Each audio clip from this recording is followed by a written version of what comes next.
पीडितेच्या काकीनं आरोपाची तक्रार पोलिसात केल्यानंतर हा घृणास्पद आणि खळबळजनक प्रकार समोर आलाय।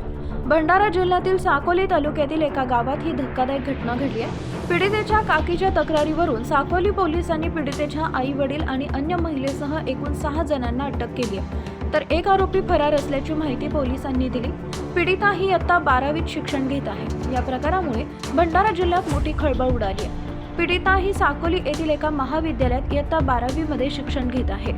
गावावरून रोज येण्या जाण्यासाठी त्रास होत असल्याने ती साकोली येथील काकाकडे राहून शिक्षण घेत होती।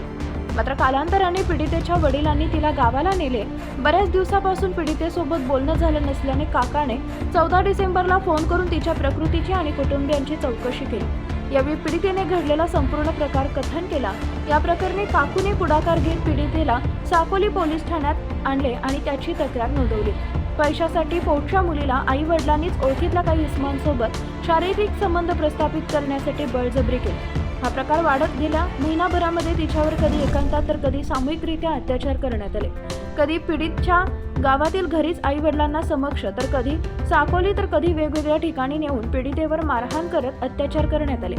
या प्रकरणाची तक्रार दाखल होता साकोली पोलिसांनी पीडितेच्या आई वडिलांसह 6 जणांना अटक केली असून यातील एक आरोपी फरार असून त्यांचा पोलीस शोध घेत आहेत। मित्रांनो, आता यांना कोणती शिक्षा द्यायला पाहिजे तुम्हीच सांगा, कारण माणूस आता माणूस राहिला नाही, राक्षस झाला।